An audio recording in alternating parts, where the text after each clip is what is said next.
Hello friends, welcome back to the channel Yo-Yo Bio, chapter Biodiversity and Conservation. Now we are on the last lecture of this chapter where we have to understand कि इतना जो हमारे पास diversity है, variety है plants और animals का, उसका conservation यानी उसका प्रोटेक्शन, उसको बचाए कैसे हम लोग और क्यों बचाए. The question why should we conserve them. अब इनको बचाने के लिए हमारे पास तीन कारण है. We have three main reasons. Number one, narrow utilitarian reason. Number two, broadly utilitarian. And number three, ethical reason और एथिकल आर्ग्यूमेंट. अच्छा, अब नैरो यूटिलिटेरियन का मतलब क्या होता है? Utilitarian means utility. यूटिलिटी का मतलब यूज, इस्तेमाल. तो अगर हम लोग नैरो दृष्टिकोण से देखें, यानी नैरो माइंड से अगर हम लोग देखें, तो अगर हम लोग किसी से भी पूछेंगे भाई कुदरत को, तरह तरह के जीव जंतु को तुझे क्यों बचाना चाहिए, why should you conserve them, then what they are going to answer is, अरे नेचर से मुझे फूड मिलता है, फायरवुड मिलता है, फाइबर्स मिलता है, कंस्ट्रक्शन मटेरियल मिलता है, इंडस्ट्रियल प्रोडक्ट्स मिलते हैं, रबर है, गम्स है, परफ्यूम है, ओके, मेडिसिन है, ये सब मिलता है, इसलिए हमको कुदरत को बचाना चाहिए. पर ये इंसान जवाब दे रहा है खुद के मतलब के हिसाब से.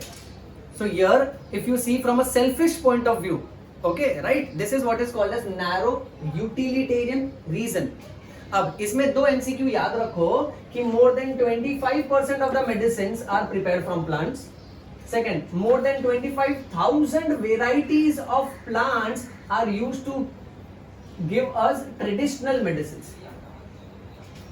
Then we have a separate term called as bioprospecting. Bioprospecting का मतलब होता है exploring the molecular, genetic and species level diversity of products which are economically important. यानी हम लोग समझो फॉर एग्जांपल मेरे को एक प्लांट मिला, वो प्लांट का मैंने एक्सप्लोर किया यानी मैंने डिस्कवर किया कि वो प्लांट तुलसी है, उसके लीफ के अंदर कुछ केमिकल्स है और वो केमिकल्स सर्दी खांसी में काम आते हैं. That means the chemical is used to treat cold and cough. So I can make medicines out of it. और वो मेडिसिन से मुझे पैसा आ सकता है, यानी इकोनॉमिक इंपॉर्टेंस. सो इस तरह की जो खोज करते हैं हम लोग प्लांट्स में, एनिमल्स में, और उनमें से वो प्रोडक्ट्स निकालते हैं जो इकोनॉमिकली इंपॉर्टेंट है. इस खोज को, इस एक्सप्लोरेशन को हम लोग बोलेंगे bio prospecting. Next, moving on. अब अगर हम लोग ब्रॉड दृष्टिकोण से देखें, ब्रॉडली यूटिलिटेरियन रीजंस की वजह से देखें कि हमको नेचर को क्यों बचाना चाहिए. नंबर वन, अब नेचर में जैसे अमेज़न रेन फॉरेस्ट है, जिसको हम लोग बोलते हैं लंग्स ऑफ द प्लैनेट. इतना विशाल जंगल है कि उसमें सारे पेड़ पौधे जब फोटोसिंथेसिस करते हैं तो it gives 20% of the total oxygen available in the atmosphere. Atmosphere में जितना भी ऑक्सीजन है ना, वो ऑक्सीजन का 20% कहां से आ रहा है? अमेज़न रेन फॉरेस्ट से आ रहा है. सो ऑक्सीजन एक इतना इंपॉर्टेंट सर्विस हमको कुदरत की तरफ से मिल रहा है. अब ये सर्विस की कीमत तुम लगा सकते हो क्या? लाइक नैरो यूटिलिटेरियन, ओके, इसका इकोनॉमिक इंपॉर्टेंस तुम डिटरमाइन कर सकते हो? नहीं, क्योंकि ये काफी ज्यादा है. तुम्हारे नजदीक के हॉस्पिटल में, जैसे कि एनसीईआरटी टेक्स्ट बुक में लिखा है, तुम्हारे नजदीक के हॉस्पिटल में जाके अगर तुम एक ऑक्सीजन सिलेंडर जो पेशेंट को कनेक्ट किया जाता है आईसीयू में, ठीक है, उसका चार्ज तुम देखो और फिर कोरिलेट करो कि ये फॉरेस्ट तो हमको पूरे विश्व के ऑक्सीजन का 20% दे रहा है, इतना इंपॉर्टेंट सर्विस दे रहा है.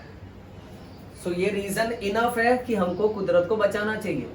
दूसरा, pollination is another important service which is given by these organisms. तीसरा, एस्थेटिक वैल्यू. अगर हम लोग कहीं कुदरती एरिया में चल के जाते हैं, वहां का जो साइट है, विजन है, ओके, बर्ड्स को जब चर्प करते हुए, ओके, गाना गाते हुए या फिर साउंड निकालते हुए सुनते हैं हम लोग, तो हमको मन के तौर पे कितना सुखी महसूस होता है. सो फिलोसॉफिकली या फिर हम लोग स्पिरिचुअली अगर देखें, ओके, ब्रॉड इंटेंशन से हमको कुदरत को बचाना चाहिए. Third, ethical argument. Ethical argument ये कहता है कि what we owe to millions of plants, animals and microorganisms. इस धरती पे जितने भी सारे प्लांट्स है, एनिमल्स है, माइक्रो ऑर्गेनिजम्स है, ओके, ये लोग सबकी तरफ हमको बहुत ही ज्यादा ग्रेटफुल होना चाहिए, क्योंकि ये सब के सब हमको कहीं ना कहीं हेल्प कर रहे हैं. ओके, प्लांट्स कहीं ना कहीं फोटोसिंथेसिस में हेल्प कर रहे हैं, एनिमल्स कहीं ना कहीं they are helping us in different activities, microorganism let's say lactobacillus is helping us in fermentation which is used to prepare dahi. Okay so हम इन प्लांट्स एनिमल्स और माइक्रो ऑर्गेनिजम्स ये सब के साथ जो प्लैनेट शेयर कर रहे हैं, so what we owe to them, एक तरह से हम लोग उनके कर्जदार हैं, हमको उनकी कीमत समझनी चाहिए। फिलोसॉफिकली यानी ख्यालात के हिसाब से और स्पिरिचुअली हमको इनको बचाना चाहिए, बिकॉज ये कहीं ना कहीं हमारी मदद ही कर रहे हैं। मूविंग ऑन नेक्स्ट, अगर हम लोग इन प्राणियों को बचाने की सोचते हैं तो हम इनको बचाए कैसे? How do we conserve them? अब इनको बचाने के दो तरीके हैं, एक है इन सिटू कंजर्वेशन और दूसरा है ex situ conservation. In situ conservation is also called as on site conservation, ex situ is also called as off site conservation. सबसे पहले बेसिक से चालू करते हैं।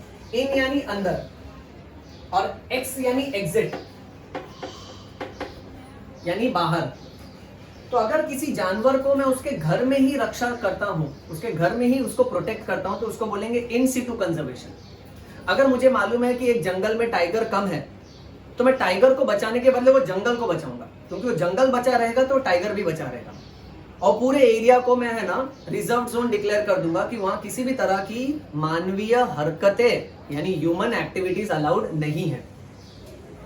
अच्छा, दूसरा होता है ex situ conservation. Ex situ conservation थोड़ा अलग स्टाइल का है। यहां पर मैं क्या करूंगा कि वो टाइगर को वहां से हटा के नजदीक के किसी न किसी जूलॉजिकल पार्क या फिर वाइल्ड लाइफ सफारी पार्क में जाके रख दूंगा, वहां उसका ख्याल रखा जाएगा। सो एक्स सिटू कंजर्वेशन में हम लोग क्या कर रहे हैं, जानवर को उनके घर से हटा के किसी और साइट में ले जा रहे हैं। Let's go into detail of this now. In situ conservation में one very important definition is biodiversity hotspot. कुछ एरिया, कुछ जमीन, कुछ लैंड एरिया को हॉटस्पॉट कहा जाता है। क्यों हॉटस्पॉट कहा जाता है? Two reason, because they have increased species richness and they have increased endemism. Increased species richness यानी वहां पर तरह तरह के जीव जंतु, तरह तरह के बर्ड्स, तरह तरह के एनिमल्स और प्लांट्स हैं। और दूसरा इंक्रीज्ड एंडेमिज्म। एंडेमिक का मतलब होता है कि वो जीव जंतु सिर्फ उसी एरिया में पाए जाते हैं और किसी एरिया में पाए नहीं जाते हैं, इसीलिए उस एरिया को हॉटस्पॉट कहेंगे। यानी वो स्पॉट बहुत ही सेंसिटिव है। अगर वो स्पॉट डिस्ट्रॉय हो गया ना तो उस एरिया में पाए जाने वाले सारे plants, animals, all those plants, animals will extinct because they are not found in other areas, they are endemic, they are limited to that area. So ऐसे एरिया जहां पर स्पीशीज रिचनेस ज्यादा है और प्राणी ऐसे हैं कि वो सिर्फ उसी एरिया में पाए जाते हैं, ऐसे लैंड एरिया को हम लोग बोलेंगे बायोडाइवर्सिटी हॉटस्पॉट। और हमारे इंडिया में ऐसे शुरुआत में वी हैड 25 हॉटस्पॉट्स। ओके, उसके बाद 9 hotspots were added. So total now what we have is 34 hotspot areas. Okay, ये एग्जाम में पूछेंगे स्टार्टिंग में कितने हॉटस्पॉट्स है 25, उसके बाद कितने ऐड हुए 9, टोटल अभी कितने हॉटस्पॉट है 34। Next, remember 3 hotspots which are mentioned in NCERT textbook. Number 1 Western Ghats and Sri Lanka, number 2 Indo Burma and number 3 Himalaya. Next, these hotspot they cover only 2% of land area, खाली 2% जमीन ऑक्यूपाई करते हैं, but species जो इसमें रहते हैं ना वो बहुत सारे हैं, but the species they are harboring are many. So these hotspots could reduce the ongoing mass extinction by 30%. 30% MCQ बन रहा है। यानी ये हॉटस्पॉट को अगर हमने बचा लिया ना तो जितने भी प्राणी खत्म होते जा रहे हैं उसमें 30% प्राणियों को हम बचा सकते हैं। So the ongoing mass extinction could be reduced by 30%. Moving on. India में टोटल कितना बायोस्फीयर रिजर्व्स है एग्जाम में पूछेगा? 14. कितना नेशनल पार्क है देखने का ना? 90. और कितना वाइल्ड लाइफ सेंचुरीज है? 448. ये बाय हार्ट करके रखो। Next important title is sacred grooves. Sacred का मतलब होता है something which is very important, something which is very respected, probably from religion point of view और कल्चर्स और tradition point of view. Sacred grooves वैसे area होते हैं जिसका रिस्पेक्ट बहुत ज्यादा है, यानी उन एरियाज को हम लोग कभी भी नहीं काट सकते हैं क्योंकि समाज में उसका महत्व बहुत ज्यादा है। ओके, किसी ना किसी धार्मिक रीजन की वजह से, किसी ना किसी रिलीजियस कस्टम्स, ट्रेडिशंस या मान्यताओं की वजह से वो एरिया बहुत इंपॉर्टेंट है। तो उस एरिया के पेड़ पौधों को, जानवरों को तुम नहीं मार सकते हो, उनको नहीं नष्ट कर सकते हो। ऐसे सेक्रेड ग्रूव्स इंडिया में कहां कहां पाए जाते हैं? Khasi and Jaintia hills of Meghalaya is sacred groves, and these Meghalaya का sacred groves are responsible for giving shelter to many threatened rare plants. You see, rare plants, ये याद रखना. Khasi and Jaintia hills of Meghalaya. Second, Aravalli hills of Rajasthan, and third, Western Ghats of Karnataka, okay, and Maharashtra. Fourth, Surguja, Chanda and Bastar area of Madhya Pradesh. ये चारों by heart करके रख, NEET में पूछ सकते हैं. सेक्रेड ग्रूव्स इंडिया के कौन से जगह में है? So Khasi and Jaintia hills of Meghalaya, Aravalli hills of Rajasthan, western Ghat of Karnataka and Maharashtra, Chanda, Surguja and Bastar of Madhya Pradesh. Okay, all 4 of them you are supposed to by heart. Moving on, next, ex-situ conservation. ex-situ conservation में हम लोग क्या कर रहे हैं कि हम लोग कोई ना कोई जूलॉजिकल पार्क या बॉटेनिकल गार्डन या फिर वाइल्ड लाइफ सफारी पार्क में जानवर को ले जाते हैं या तो प्लांट को ले जाते हैं और वहां पर उसका ख्याल रखते हैं. अच्छा, अब यहाँ पे what we are supposed to know is 3 important points. आजकल इतना टेक्नोलॉजी अवेलेबल है ना कि जो ऑर्गेनिजम्स खत्म होने को है उनके गैमेट्स यानी उनके शुक्राणु, उनके रिप्रोडक्टिव सेल्स को हम लोग प्रिजर्व करके रख सकते हैं with the help of a method called as cryopreservation. So gametes of threatened species, समझो for example let's say white tiger खत्म होने को है. सो व्हाइट टाइगर का स्पर्म्स निकाल के हम लोग उसको प्रिजर्व करके रख सकते हैं ताकि कोई और फीमेल व्हाइट टाइगर है, अगर वो मेच्योर हो चुकी है तो उसके बॉडी में वो स्पर्म को इंट्रोड्यूस करवाया जा सकता है. क्रायो प्रिजर्वेशन में एक एक्स्ट्रा पॉइंट ये याद रखो कि सब कुछ प्रिजर्व किया जाता है with the help of liquid nitrogen eight -196 degree Celsius.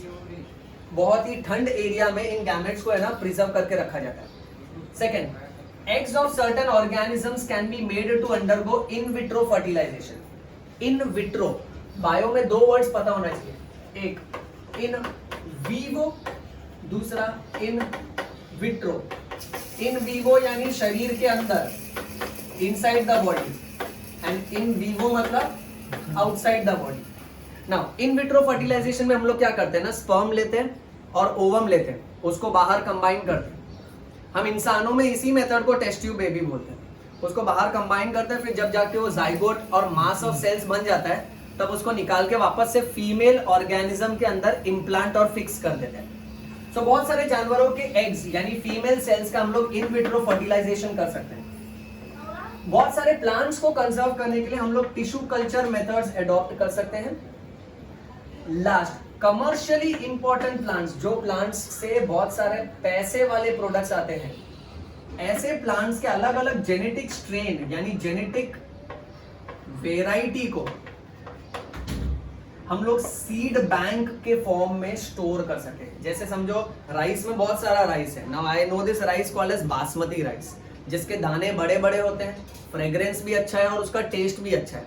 तो ये कमर्शियली इंपॉर्टेंट राइस हुआ. तो इसके बहुत सारे सीड्स को मैं सीड बैंक में स्टोर कर सकता हूँ ताकि अगर किसी और एरिया में मुझे उसको सप्लाई करना है और ग्रो करना है तो वो सीड बैंक्स काम आते हैं. मूविंग ऑन, लास्ट 2 पॉइंट है, ध्यान से सुन. एक गैदरिंग हुई थी यानी एक मीटिंग हुई थी, ओके, उसका टाइटल था अर्थ समिट. एग्जाम में पूछेंगे कि ये गैदरिंग कहाँ हुआ था, अर्थ समिट कहाँ पर हुआ था? रियो डी जेनेरो नाम की जगह में हुआ था इन द ईयर 1992. वहां सारे देशों ने मिलकर इस पर विचार विमर्श किया. They gave a thought to this कि how should we conserve nature, how should we make these animals comfortable, how should we make these plants comfortable on this planet. Okay, फिर उसका एक फॉलो अप मीटिंग हुआ यानी उसके बाद और एक गैदरिंग और एक मीटिंग हुई. उसका नाम था world summit on sustainable development. Shortcut में लिखा है, तू समझ जा. Okay, world summit on sustainable development. और ये मीटिंग हुई थी जोहानिसबर्ग इन साउथ अफ्रीका में इन द ईयर 2002. एग्जाम में पूछेगा कि ये मीटिंग किधर हुआ था. वर्ल्ड समिट तो जोहानिसबर्ग, अर्थ समिट पूछा तो रियो डी जेनेरियो. और जोहानिसबर्ग में 2002 में ये मीटिंग हुआ. कितने कंट्रीज ने पार्टिसिपेट किया? 190.